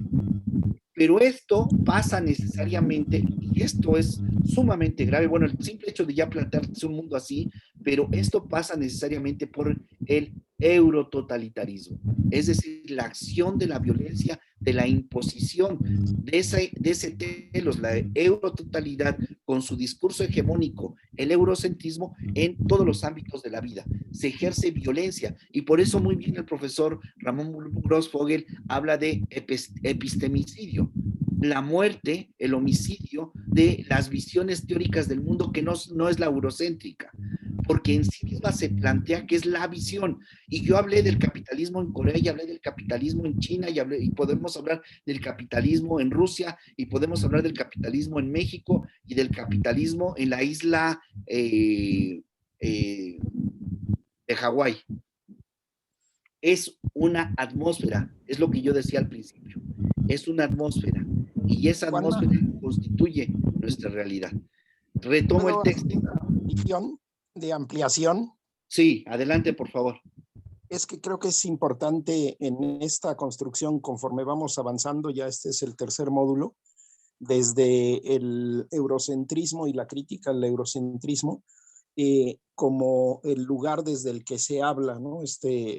Lugar de enunciación, y cómo construimos conocimiento y cómo podemos avanzar en el movimiento social y en la praxis de los movimientos sociales, porque justamente el ejemplo me parece muy valioso, a pesar de ser estrambótico, porque decía Lenin que en cada objeto y en cada situación se podía ver la totalidad del sistema del capitalismo y desmontarlo críticamente, ¿no? Y justamente el lugar de enunciación que hemos aprendido, a diferencia, digamos, de Samir Amin, que era una visión más general, ¿no? Desde el oriente, creo que en América Latina, en Navia ya le hemos logrado como una construcción más básica, más profunda, ¿no? Cuando dicen el eurocentrismo plantea el yo conquisto, ¿no? Decía Dussel, ¿no? Y desde ese lugar es que se plantea todo, y es un conquisto a la otra, al otro, conquisto la naturaleza, etcétera, una visión de lo humano y su lugar como predominante en el cosmos, ¿no? Y por otro lado pasa, dice Grossfogel, a la idea del yo extermino, ¿no? En este eurototalitarismo, y cómo absorbe y diluye la perspectiva intersubjetiva, por ejemplo, de los tojolabales, que yo no puedo ser si no eres tú, y la construcción comunitaria que viene desde la profundidad hasta nuestras comunidades de base, que bien comentabas como un valor de la praxis histórica progresiva de nuestros pueblos, ¿no? Entonces, ¿cómo movernos en ese proceso? Porque yo pienso que ese lugar de enunciación es vital. Si no pulimos nuestro lugar de enunciación, como tú lo dices, desde la intersubjetividad, desde el colectivo comunitario, ¿no? Desde tratar de poner siempre en cuestión el patriarcado, machismo, de poner en cuestión el privilegio de clase, de poner en cuestión el privilegio de edad, de poner en cuestión el privilegio de lo católico, etcétera, todos los, por supuesto, el racial, ¿no? No podemos realmente avanzar porque se nos hace agua todo, ¿no? O sea, como decía Grosso, nadie es puro, ¿no? Y todo es siempre un proceso muy complejo y no es una competencia de opresiones ni nada, pero como esta conciencia crítica desde el lugar de enunciación, si podías elaborar un poquito esto que creo que es algo muy valioso de la decolonialidad y la crítica al eurocentrismo en América Latina, de cómo cuestionar el lugar mismo desde donde poder construir otra erótica, otra teología, otra política, otra economía, ¿no? Muy bien. Claro que sí, Peter. Eh, quería retomar un poquito el texto, pero ya que Peter ya nos interpeló, me parece que es oportuno retomarlo porque va a ser difícil que regrese otra vez al punto. Hay un texto muy, muy fuerte, muy tremendísimo, que se llama La religión de la filosofía. En su prólogo de 1919 del profesor Hermann Cohen, en ese texto él dice una cosa demoledora y me parece que valdría muchísimo la pena retomarla porque justo tiene que ver con ustedes, con su movimiento, con nuestro horizonte de querer hacer distintas las cosas y construir de manera distinta las cosas. Dice el profesor Hermann Cohen que la teoría crítica consiste, vean qué fuerte, en saberse situar. En eso consiste la crítica, en saberse situar. Decíamos al principio de nuestra intervención, siguiendo el planteamiento de la interseccionalidad de la teoría crítica feminista, el planteamiento de locus enunciaciones del profesor Dussel, que el lugar que ocupamos, el lugar epistemológico, erótico, pedagógico, político, cultural, ideológico, ese lugar condiciona y determina nuestra lectura de la realidad. Entonces, tenemos que, como diría muy bien Walter Benjamin en las tesis de la historia, pasarle el cepillo a contrapelo a nuestro propio lugar de enunciación. No podemos nosotras y nosotros ser ingenuas e ingenuos de pensar que por plantearnos nosotros ser hombres y mujeres de izquierda, ya creemos que nosotros tenemos la razón o que nosotros estamos bien. Los primeros que tendríamos que estar en un constante autoanálisis, autocrítica, en un discernimiento comunitario somos nosotras y nosotros, y preguntarnos una y otra vez lo que hemos hecho, ¿lo hemos hecho bien? ¿Hemos avanzado lo mejor posible? ¿Cuáles son los efectos negativos no intencionales de nuestra práctica política, de nuestra práctica erótica? Tengo que pasarle el cepillo a contrapelo a mi rol de padre de familia, de madre de familia, de hijo, de hermana. Tengo que revisar mi acción como dirigente de la organización. Tengo que revisar si yo no he sido gandaya y he reproducido patrones de dominación patriarcal, machista dentro de la organización. Revisemos nada más, como dice muy tremendamente el profesor Ramón Grossfogel. A mí me impactó eso cuando lo escuché, que decía nada más revisemos la biblioteca que tenemos. Y efectivamente fui y revisé la biblioteca que tenía y dije, qué barbaridad. Tengo el 80% desde una perspectiva eurocéntrica, machista en mis textos. Y luego preguntarnos por qué tenemos eso. Y después nos damos cuenta, claro, porque la historia, los textos, los contextos, los pretextos los escribimos los hombres. Pero ¿por qué los escribimos los hombres? ¿Por qué tenemos las mejores condiciones de posibilidad de privilegio social, económico, pedagógico para hacerlo? ¿Por qué no las compañeras? Etcétera, etcétera. Pasarle pues la autocrítica y el discernimiento comunitario para emprender una narrativa distinta. y tiene que ser distinta, compañeros, compañeras, porque si los cursos como este que estamos llevando no modifican nuestra actitud, nuestro comportamiento, nuestra manera de ser y de relacionarnos, pues nos podemos llenar la boca. Yo me puedo llenar la boca de justicia, libertad, democracia, de respeto y reconocimiento a las compañeras, de una práctica erótico, pedagógico, teológica, de responsabilidad con los más pobres, con las víctimas. Pero si ese discurso, si esa narrativa no se cristaliza en actitudes, comportamientos, maneras de ser y de relacionarnos intersubjetivamente, es decir, comunitariamente, eso no es más que ideología. Eso no es más que ideología, o peor aún, no es más ¿Puedo que demagogia. comentar algo? Sí, Puedo José. comentar, como siempre, metiendo. Bueno, adelante, para eso se trata. Efectivamente hay un discurso, hay una ideología y hay una práctica muy habitual, ¿no? Como la Madre Teresa de Calcuta, o como la princesa Diana, o como nuestras nanas y sanadoras y nuestras trabajadoras y mujeres que sostienen los movimientos populares. La ideología de la colonización implica que uno como mujer tiene que trabajar, servir y callarse, porque hay cantidad de cuestiones que ya están muy dentro de la ideología de descalificación. Se descalifica en automático al género femenino y al género masculino se le escucha y se genera adhesión, o sea, el género sí implica. O sea, yo como mujer te lo digo, tengo que hablar fuerte y directo y una estrategia también, tengo que buscar estrategias de manera que la voz femenina se escuche, porque ese asunto no es una cuestión, no sé, pensaba un poco, ¿no? Comentabas tú que el asunto del eurocentrismo, de colonialidad y todo. Sin embargo, creo que hay cuestiones, o sea, el patriarcado nos jode igual a América Latina que a Europa y que a África y que a Asia, a indígenas, no indígenas, blancos, negros, ricos y pobres. O sea, yo en la cuestión terapéutica atiendo mujeres golpeadas de todos los sectores, mujeres violentadas de todos los sectores. Y yo también, o sea, yo francamente pienso que muchas veces si yo fuera morena y bajita y gordita, mi discurso tendría que ser distinto porque la condición de origen se diluye por la condición racial, digamos, ¿no?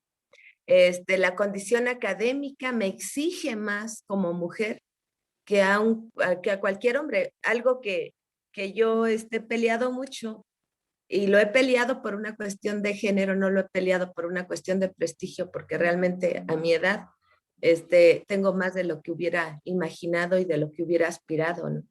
Pero yo exijo que, por ejemplo, a Pedro se le dice doctor de facto, ¿sí? Pedro tiene un saber maravilloso y más allá de cualquier tipo de título y doctorado, ¿sí? Sin embargo, a mí siempre me dicen maestra, no, no soy maestra, soy doctora. Sí. Y lo hago, no lo hago porque me interesa el grado. Mis hijos son maravillosos y no dependen de mi grado académico. Tengo 4 nietos maravillosos y no dependen de mi grado académico. Pero hay un mecanismo de descalificación en automático que no tiene que ver, ¿sí? No tiene que ver con por ejemplo, en una revista que participé con Pedro, en España, la respuesta a Pedro, le responden a Pedro como doctor y como académico, y a mí me responden como señora, ¿no? Les contesté y le dije, discúlpeme, no soy señora, soy doctora y soy académica, y exijo que se me arregle esta carta. Claro que para la gente, el común de la gente, incluso para ti, para muchos a lo mejor, estoy compitiendo con Pedro. Ahora sí que como diría Casiel, ¿no? Mis huevos son azules. Si creen que estoy compitiendo por el grado, no estoy compitiendo. Solamente pienso que en el confort de mi clase y de mi lucha y de mi desvergüenza para el hablar y para el decir, puedo decir lo que muchas mujeres no pueden decir. Sí, muchas mujeres que están como amas de casa porque no las deja trabajar el marido, porque tienen mejor formación y porque saben que si se pone en un lugar, el marido las deja, las maltrata, las violenta, no es cuestión continental. O sea, esta colonialidad en cuanto al derecho, o sea, el derecho romano nos colonizó a todos. O sea, es el mismo derecho que se ejerce en Europa, en África, en Asia, en América, en todas partes. O sea, no es una decolonialidad de eurocéntrica. O sea, que ellos han sido como los que la han esparcido, digamos, fueron el foco de infección, pero también fueron colonizados, ¿no? También fueron colonizados y cómo somos, seguimos siendo colonizados todas las mujeres que estamos en esta lucha. Tratamos de no tener hijos machos, pero no sabemos cómo. Tratamos de lidiar con el patriarcado, pero no sabemos cómo. Entonces, no sé si me fui de paso y si me fui de paso, no me preocupa tanto, pero esta reflexión que tú haces que me parece sumamente importante y con todo lo que vimos de Grossfogel, de lo que hemos ido viendo de cada uno de los ponentes, de la cuestión de la naturaleza, de la cuestión de el estar en América, pero sí creo que el concepto teórico de colonial, el concepto teórico antipatriarcal, anticapitalista, y tú lo decías al principio, ¿no? No se trata de encuerarse, porque no podemos encuerarnos de todos estos principios, pero a mí como mujer, como profesora, como madre, como abuela, como hermana, como hija, como todo, ¿sabes cómo me siento, Juan Manuel? Me siento volando, no, sin tierra, o sea, no quiero ser patriarcal, pero ¿de dónde jodidos me agarro? ¿Sí? No quiero ser,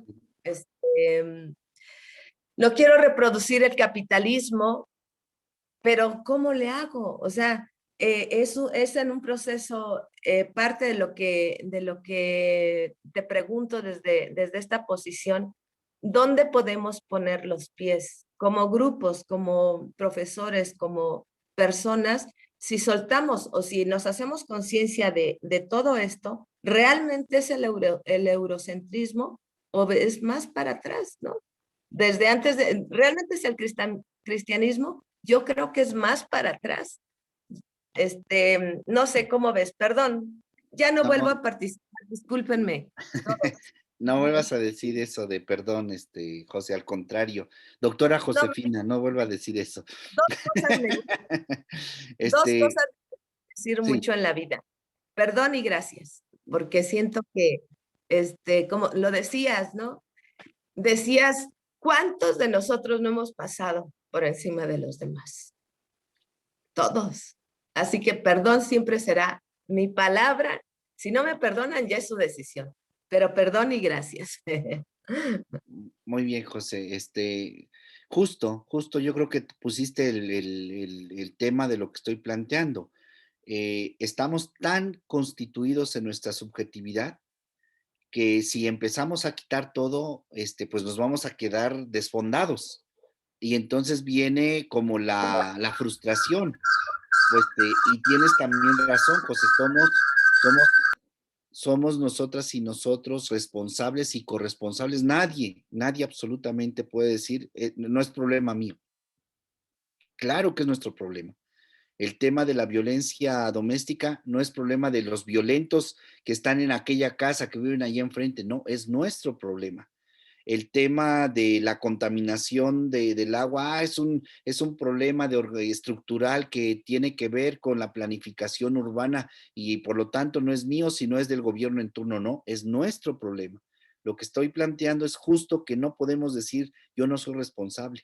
Al contrario, porque somos responsables hay que hacer una asunción crítica de la responsabilidad que nos toca y a partir de allí hacer prácticas que yo siempre hablo, cuando hablo del sistema, fíjense cómo digo, sistema hegemónico.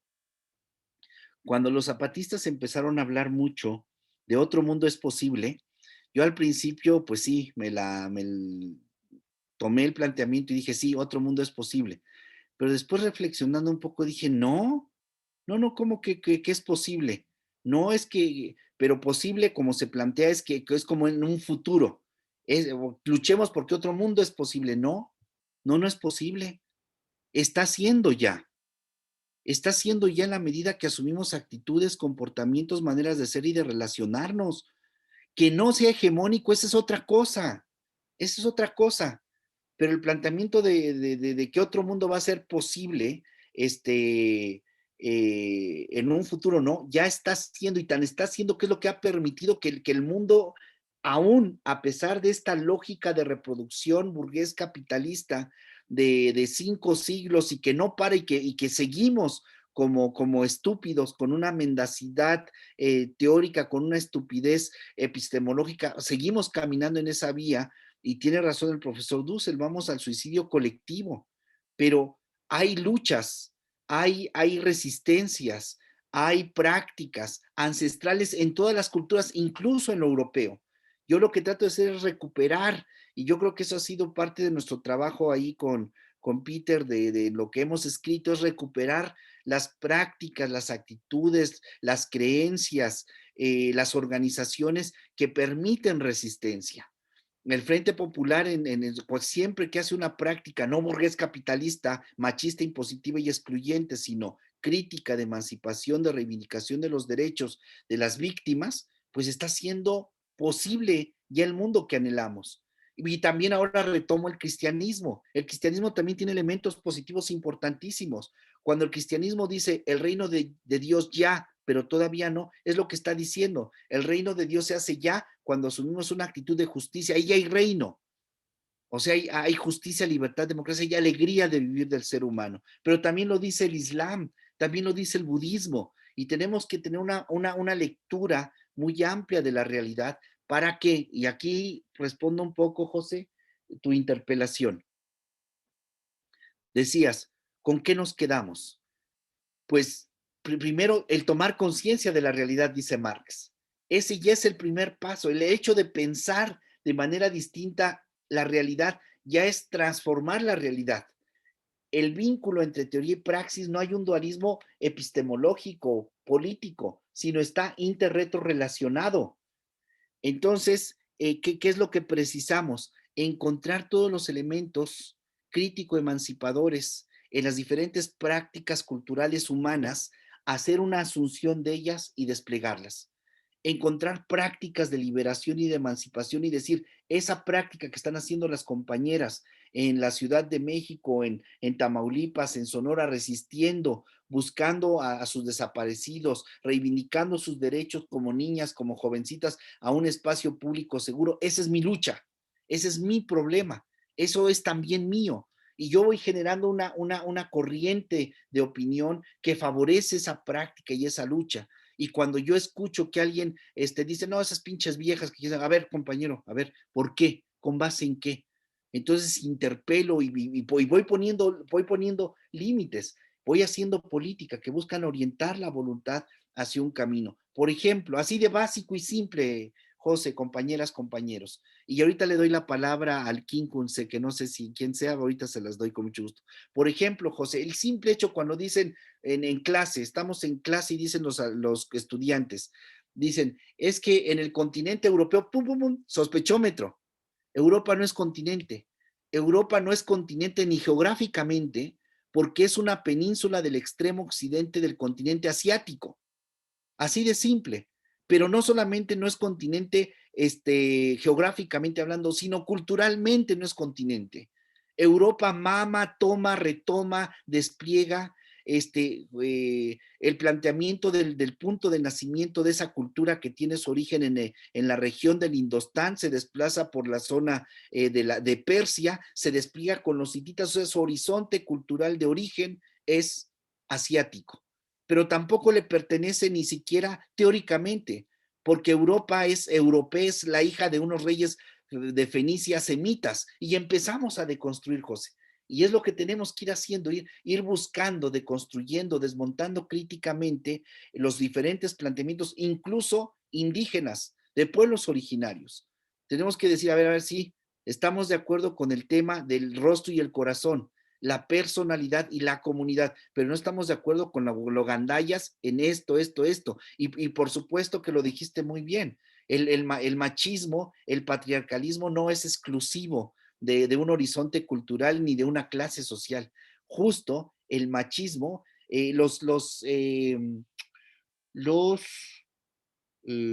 Aristóteles, Tomás de Aquino, los tomistas, se me fue el nombre. Bueno, en filosofía, los tomistas decían, Aristóteles hablaba de 4 propiedades trascendentales del ser, 4.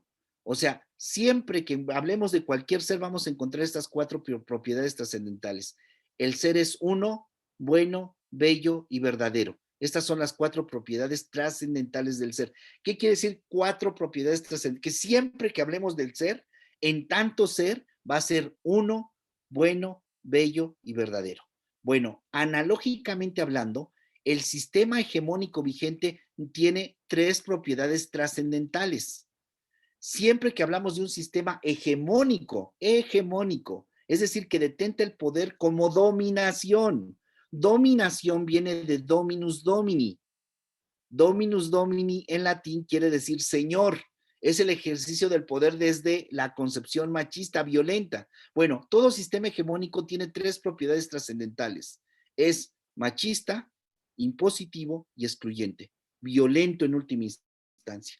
Por eso cuando Peter al principio comentó, no al principio, sino después comentó el tema del patriarcalismo, yo hice el enfoque en esa dirección. Sí es patriarcalismo, pero está vinculado necesariamente al machismo. No solamente los hombres y las mujeres, no solamente los hombres son machos y misóginos, cuando no tienen una concepción crítica de la erótica, sino también las mujeres, hay que decirlo claramente, y eso las feministas lo reivindican totalmente. Cuando nosotras, hablando como feministas, no tomamos una concepción crítica, lo que hacemos es reproducir el patrón machista. Ahora sí, le doy la palabra, o mejor que tome la palabra, la compañera, el compañero que tiene levantada su mano, que no sé quién es, que tiene un hermoso quíncunce allí. Gracias, buen día. Pues nada más para agradecer aquí a tu rostro y a tu corazón por llevar al diálogo estos temas justamente tan importantes. Pues yo sí procuro en la práctica, como dices, tratar de colonizar nuestros pensamientos, nuestras acciones. A mí me ven raro porque pues yo he logrado dejar de ir a ese baño de agua, como tú dices, y aún en estos tiempos pues te ven raro y te ven chistoso. Pues lo que quería decir más bien es que luego acá en la tradición hay que, como dicen, no hay que confundir al blanco con el enfermo. Como bien dice la doctora, pues sí, en Occidente se generó todo este pensamiento y fue llevado a todo el mundo, pero ahora también hay otros enfermos que no precisamente son blancos, ¿no? Ahí tenemos a los taitas que venden medicina, ahí tenemos a los tecutlis de Calpulis que siguen reproduciendo sistemas machistas. Entonces, pues, otra vez no hay que confundir al blanco con el enfermo, como dicen. El enfermo, pues, es esta persona que sigue replicando estas actitudes, estas prácticas machistas, colonizadoras, invasoras, colonizantes y violentas, como bien nos dicen. Y pues nada, sí es bien difícil. Y ahí me quedé pensando con lo que decía la doctora, ¿dónde nos sostenemos? Pues justamente, como bien ya lo vienes diciendo, hay que quitarle el poder a la institucionalidad, el poder al individualismo y volver a lo común, a la comunidad, que el poder esté en el grupo de personas, ¿no? Si nosotros seguimos creyendo que una persona individual es la que tiene como este poder o una institución, ya sea política, educativa, electoral, lo que queramos, es la que tiene el poder, vamos a seguir replicándolo, ¿no? Como bien dice ahí Grossfogel, no podemos generar nada desde fuera del capital, desde el capital, ¿no? También hay ciertos movimientos que han empezado con una buena actitud, disposición fuera del capital, pero después son cooptados nuevamente por el capital y se pierden, ¿no? Entonces sí es muy complejo, pero creo que hasta que no nos despojemos de nuestros egos, y volvamos realmente a la vida en comunidad, vamos a poder realmente pues formar otros mundos, como bien dices, el zapatismo no plantea otro mundo, sino muchos mundos, un mundo donde quepan muchos mundos, dicen ellos, ¿no? Porque no podemos creer que solamente va a haber un sistema para todos. Aquí en México tendremos algún sistema que nos va a funcionar, específicamente en la región del sur, región del norte, en África tendrán otro, cada quien tendrá como su mundo, ¿no? Y serán mundos muy pequeños por comunidades pequeñas, porque si queremos hacer una comunidad que mida extensiones y kilómetros de territorialidad, pues será muy diferente ya la geografía, el clima, y eso no nos permitirá también actuar de las mismas maneras. Al final, el mundo, el cosmos ya tiene sus patrones, sus movimientos, y nosotros nos tenemos que acatar a ellos. Entonces, pues nada más quería aportar con eso, que me pareció como muy, muy interesante todo lo que nos ha mencionado. Muchas gracias, buen día. Buenos días, muchas gracias. ¿Cuál es su nombre? Omasic Quetzaltonal. Muy bien, Omar, muchas gracias, muy amable. Gracias. Aquí nada más en relación a su comentario, me gustaría hacer un planteamiento. Los seres humanos creamos sistemas, no podemos no crear sistemas. De hecho, Aristóteles decía que la única forma que tenemos los seres humanos de alcanzar los fines propios de nuestra especie es en comunidad. Y en comunidad no podemos no crear instituciones. Todas las culturas crean instituciones, absolutamente todas. El simple hecho del lenguaje, y aquí tenemos dos especialistas en eso, no sé si más, pero al menos yo conozco dos, el lenguaje es una institución. El hecho de poner un horario para encontrarnos para la clase es una institución. El cómo comemos es una institución. No es lo mismo comer con cubiertos, que los inventaron los egipcios, no los europeos como quieren hacernos creer en la visión eurocéntrica, hasta comer con la mano, por ejemplo, en Filipinas. Simplemente, sencillamente, tomar la comida y comer con la mano.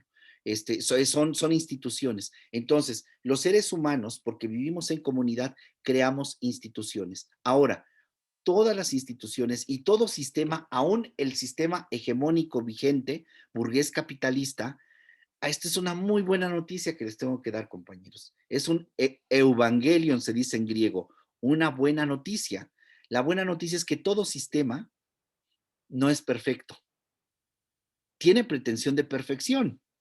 Busca controlar, busca reproducirse en su lógica, busca dominar.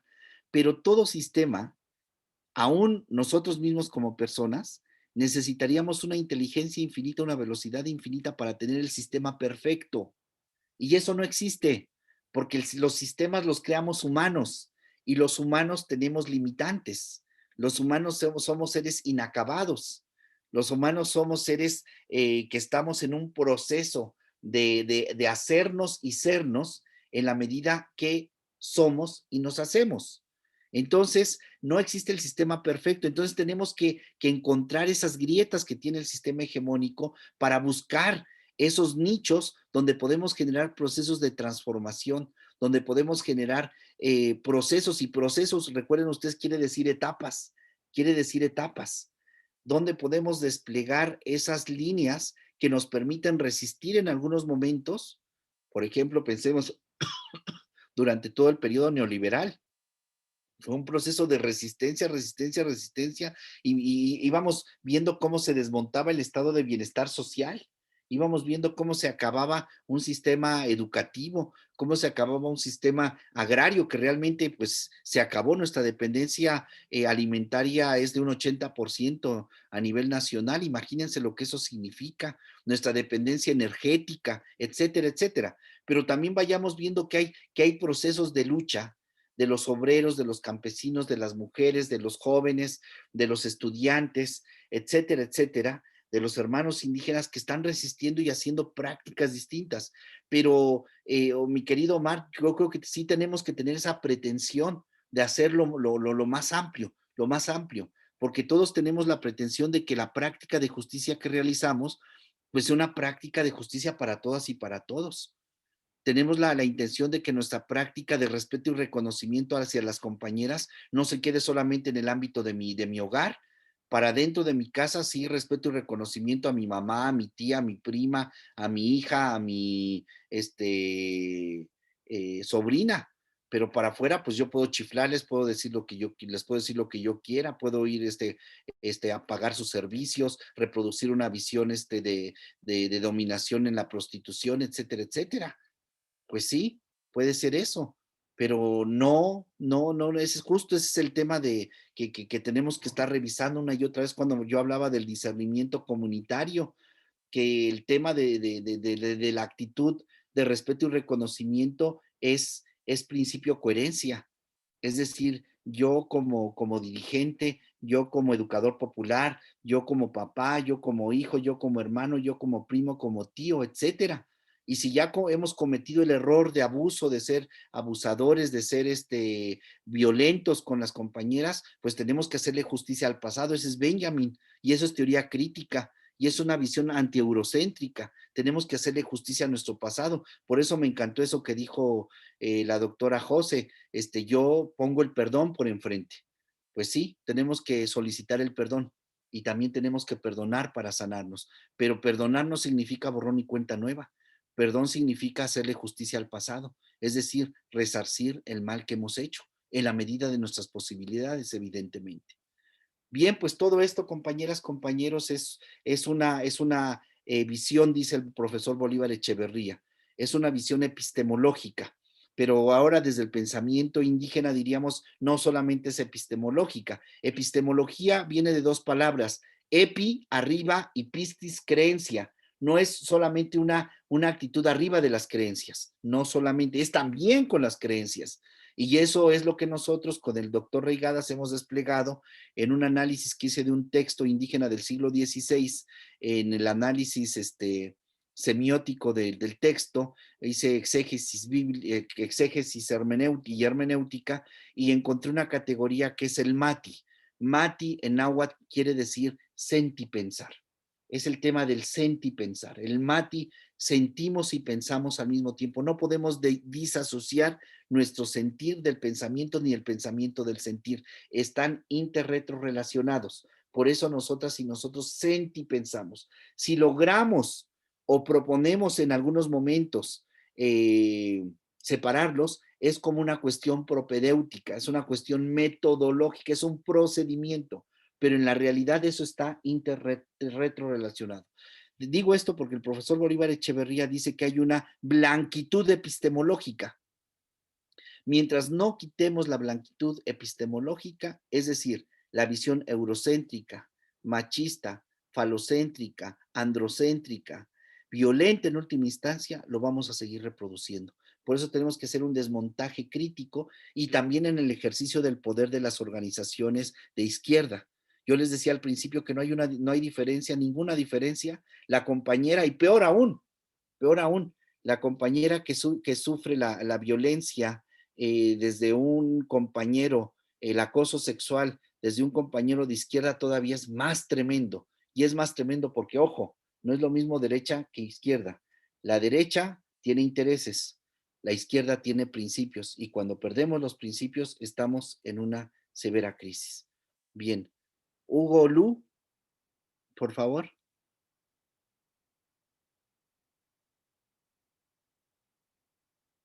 Estimados amigos, compañeros, todos, la verdad es que nos da mucha alegría escuchar nuevamente a Juan Manuel y toda esta lluvia de reflexiones a partir de la teoría que nos permite reflexionar y aportar, generar, fortalecer los principios. La verdad es que yo partiría con el ámbito de la reflexión, mi estimado Juan Manuel, compañeros, José, Pedro, sobre el ámbito de reconocernos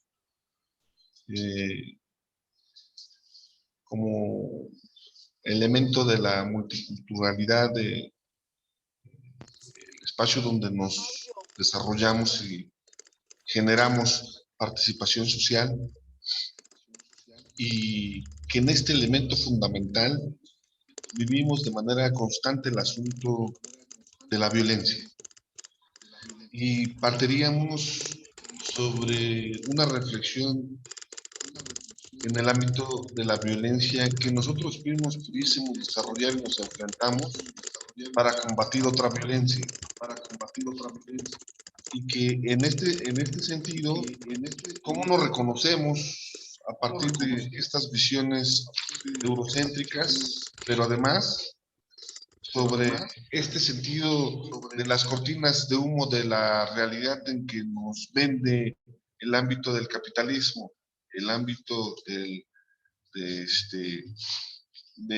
lo que queremos que quieren que estemos nutriéndonos todos los días con este sentido de una realidad subjetiva. Entonces creo que primero agradecer, mi estimado Juan Manuel. Yo insisto, se requiere muchas sesiones para poder entrar en algunos temas tan nutridos. Me gustaría que nos pudieses compartir el asunto más amplio en algunos temas. Evidentemente, habría que generarlo, y sobre todo el ámbito de la violencia del ser humano hacia las acciones cotidianas en las que nos enfrentamos todos los días. Creo que nos permite ir generando.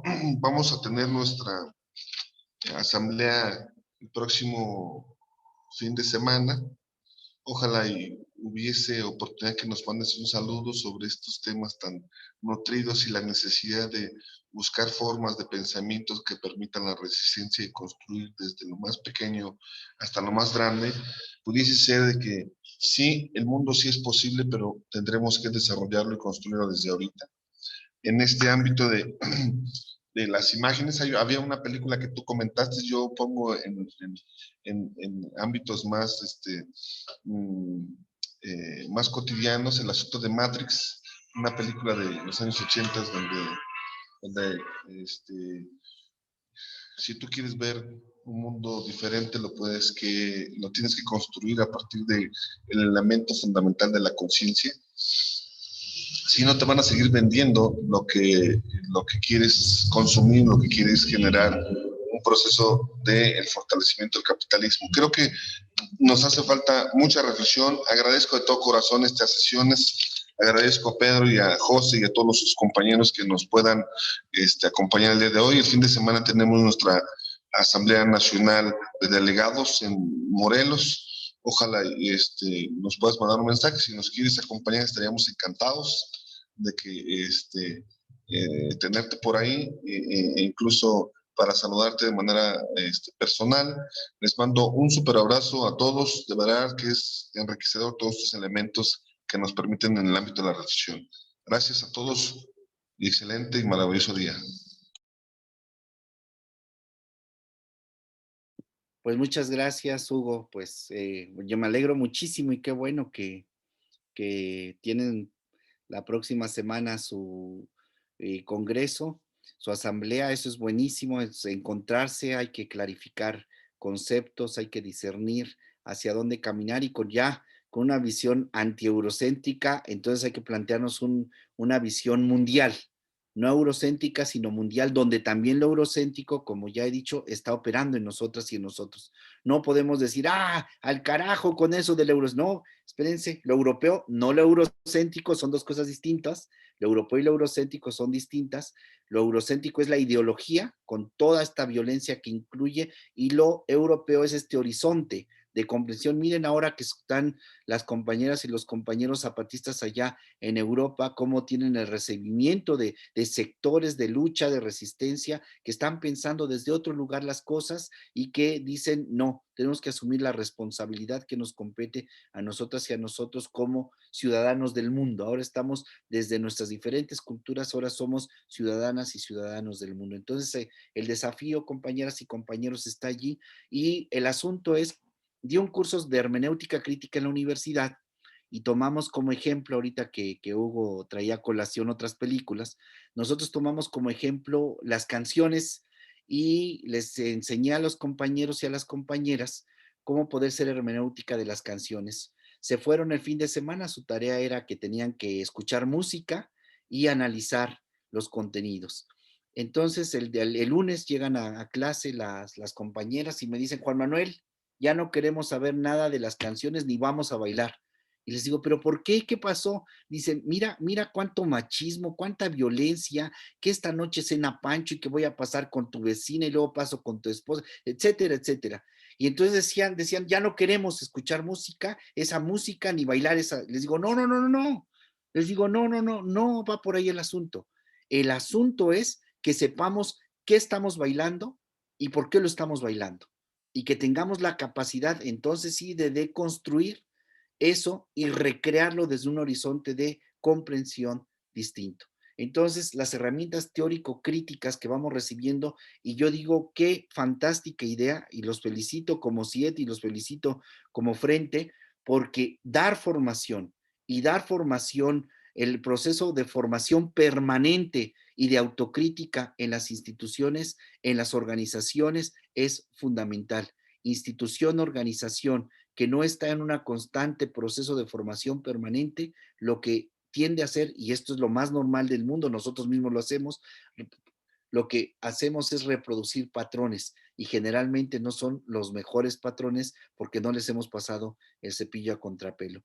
Pues compañeros, compañeras, estamos ya a unos cuantos minutitos de concluir. Yo quiero también agradecer su escucha, su paciencia.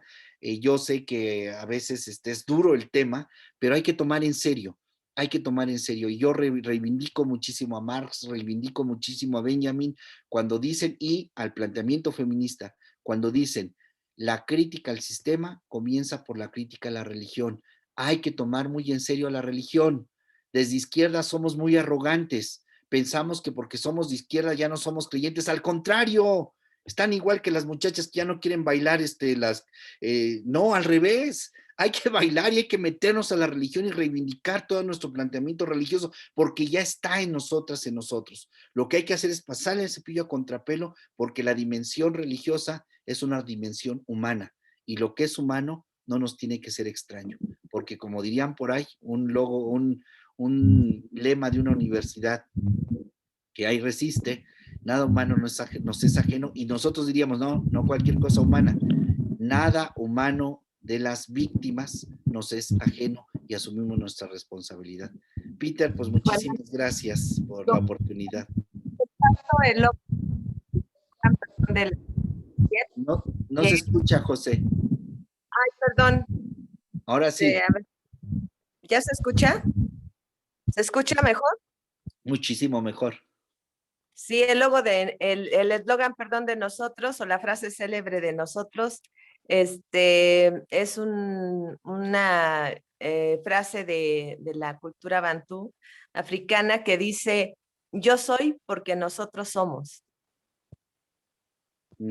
Muy bien, eso es la intersubjetividad.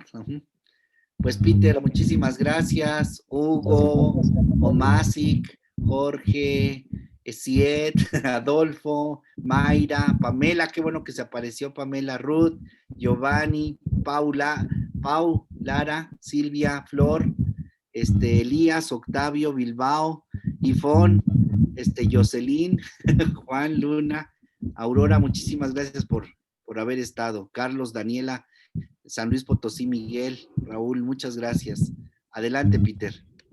No, pues nada más agradecerte, Juan Manuel, por tu generosidad. Sabemos que tienes muchas ocupaciones siempre y ahora con tu cargo público en el Estado de México, bien pesado el quehacer, entonces doble gusto de tenerte y doble agradecimiento, ¿no? Y en nombre del Frente Popular Francisco Villa y del Centro de Investigaciones y Estudios Transmodernos, muchas gracias y ojalá te podamos tener en otras ocasiones o en las sesiones de recapitulación. Cada uno de los 10 módulos tiene su sesión colectiva donde las participantes y los participantes comentamos y ya va siendo cada vez más participativo. Ya la segunda vez fue mejor, esperemos que esta tercera sea muy participativa, ¿no? Y pues muchas gracias y te vamos a pedir si nos mandas al chat, tú estás en el chat colectivo, ¿no? La referencia del texto que nos decía sobre la sección del machismo y el patriarcado para alimentar, porque tenemos un módulo dentro de algunas semanas, ¿no?, que tiene que ver con la dimensión de la mujer, entonces nos será muy útil tener ese texto a mano, ¿no? Y pues gracias a todas, a todos por su participación y pues concluimos. Pues muchísimas gracias y muchísima suerte en la asamblea. Que les vaya muy bien. Mucha luz y fuerza. Gracias. Gracias, maestro Juan Manuel. Hasta luego, buenos días. Gracias. Un abrazo, gracias. Gracias.